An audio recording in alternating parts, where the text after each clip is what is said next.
দাগী আসামি যারা সমাজে বিশৃঙ্খলা সৃষ্টি করছে তাদের একটি তালিকা প্রণয়ন করা হচ্ছে। সেটা নির্মোহভাবে তালিকা প্রণয়ন করা হচ্ছে এবং আনবায়াস তালিকা প্রণয়ন করা হচ্ছে। সেটা আমরা স্ক্রুটিনি করে তাদেরকে আইনের আওতায় নিয়ে আসার ব্যবস্থা করব খুব শিগগির। এই দুইটা বিষয় আমরা অগ্রাধিকার ভিত্তিতে নিয়েছি।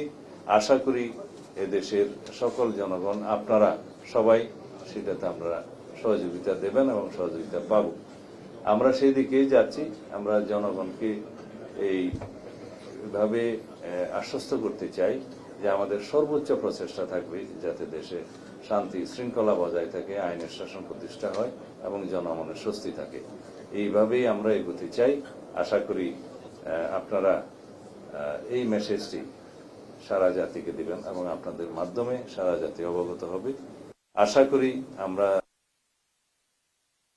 শিগগিরই আমাদের কর্মকাণ্ড পরিচালনা করতে পারি যেভাবে আমরা পরিকল্পনা করছি এবং আমরা যাতে সফল হতে পারি সেই জন্য সবাই সহযোগিতা করবেন। ধন্যবাদ। মাননীয় মন্ত্রী,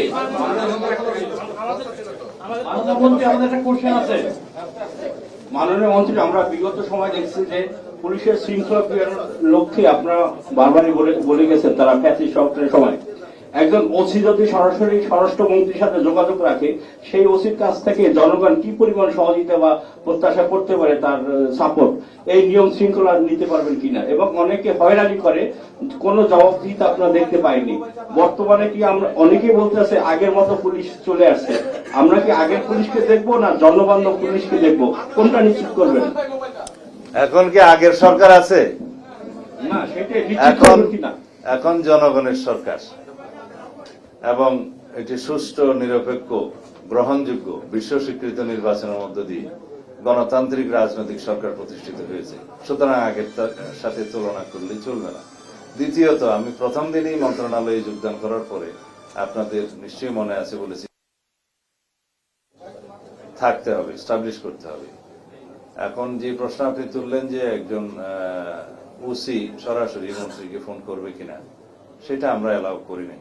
তবে মন্ত্রী যদি প্রয়োজন মনে করে যে কোনো লেভেলে যোগাযোগ করার সেটা করবে, কিন্তু চেইন অফ কমান্ড ব্রেক করে যেন নিম্নপদস্থ কর্মকর্তারা তার উপরস্থ কর্মকর্তাদের ডিঙ্গিয়ে সরাসরি তার উপরস্থ কর্মকর্তাকে যোগাযোগ না করে, এটা বলা হয় চেইন অফ কমান্ড যেন ব্রেক না করে, সেই সিস্টেমটা আমরা চালু করেছি। ইতিমধ্যে সেটা প্রতিষ্ঠিত হয়েছে।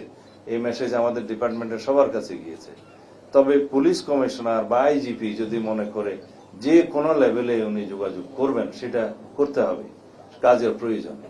এখানে চেইন অফ কমান্ডটা বজায় রাখতে হয় নিচের থেকে উপরে, কিন্তু উপর থেকে যে কোনো প্রয়োজনে যে কোনো লেভেলে যোগাযোগটা রাখবে, যে কোনো পর্যায়ে, সেটা নিয়ম। আমার মনে হয়, আশা করি আপনারা আনসারটা পেয়েছেন। ভাই, আমাকে উঠতে হবে, আমার কাজ আছে কিছু।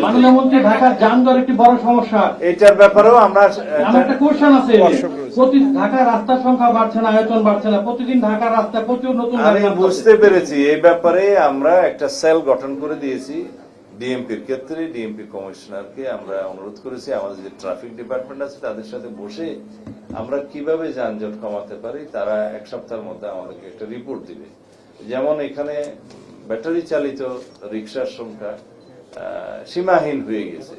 ভিআইপি রুট সহ মেইন রুট যেখানে আছে, যেখানে নন মোটরাইজ ভেহিকেল চলার কথা না, সেই জায়গায় অসংখ্য এই ব্যাটারি চালিত গাড়ি চলেছে। এটা কিভাবে নিয়ন্ত্রণ করা যায়, এবং আজকে আমরা বলেছি পরীক্ষামূলকভাবে উত্তরা থেকে, যেটা এয়ারপোর্ট রুট থেকে শুরু করে এই ভিআইপি রুট হয়ে সচিবালয় হয়ে এই রুটটা, যেটাকে আমরা ভিআইপি রুট হিসেবে জানি, এইখানে প্রাথমিকভাবে আমরা এই চলাচলগুলো সীমিত করব, নিয়ন্ত্রণ করব ব্যাটারি চালিত গাড়ি।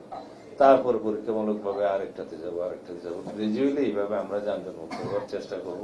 কি কারণে আমরা যানজট হচ্ছে সেটা আমরা অনেকেই জানি, তারপরেও আরো কিছু খুঁটিনাটি বিষয় আছে, এগুলো পরীক্ষা নিরীক্ষা করে আমরা বলছি একটা রিপোর্ট দিতে। যেমন আমরা নিজেরাই ট্রাফিক সিগন্যাল মানি না। বামের লেনটা উন্মুক্ত থাকার কথা, বামের লেনে গিয়ে গাড়ি বসে থাকে। এগুলোর জন্য আমরা সিটিজেন হিসেবেও আমরা দায়ী। আমরা এই সচেতনতাটা আবার সৃষ্টি করতে চাই যাতে আমরা প্রত্যেকে ট্রাফিক আইন মেনে চলি এবং ট্রাফিক পুলিশকে সহযোগিতা করি, তাহলেও কিন্তু অনেকটা সমাধান হয়। ধন্যবাদ। এগুলো ওভারনাইট হবে না, আমরা গ্রাজুয়ালি যাবো। মাননীয় মন্ত্রী একটা হাদি মাননীয় মন্ত্রী হত্যার একটা হাদি প্রশ্ন হত্যার ছিল। আসামিরা দুজন পালিয়ে হাদি হত্যার দুজন আসামি এখনো ভারতে পালিয়ে রয়েছে, তাদেরকে ফিরিয়ে আনার আপনাদের কোনো উদ্যোগ আছে? পুলিশকে কোনো নির্দেশনা দিয়েছেন কিনা? পরিচয় নিশ্চিত হওয়ার পরেও তারা অভিযানের মধ্যেই সাংবাদিকরা হামলা করে, এই বিষয়টা আপনি কোনো নির্দেশ দিয়েছেন কিনা? এই বিষয়ে আলাপ হয়নি, তবে এটা আলাপের বিষয় না, এটা তো সাধারণভাবেই মেনে চলতে হবে যে যারা সাংবাদিক বন্ধুগণ পরিচয় দেওয়ার পরে যেন হয়রানি না করে, এটা সাধারণ আর বিষয়। আমার প্রশ্ন, আর হাদি হত্যার দুজন আসামি ভাই, এই হাদি হত্যার বিষয়ে তো এখনো পুনরায় তদন্ত চালু আছে সম্ভবত। আগে যে চার্জশিট দাখিল করেছিল নারাজি দেওয়ার পরে আবার সিআইডি তদন্ত করছে, তো তদন্তাধীন বিষয়ে আমি বিস্তারিত কোনো বক্তব্য দেব না।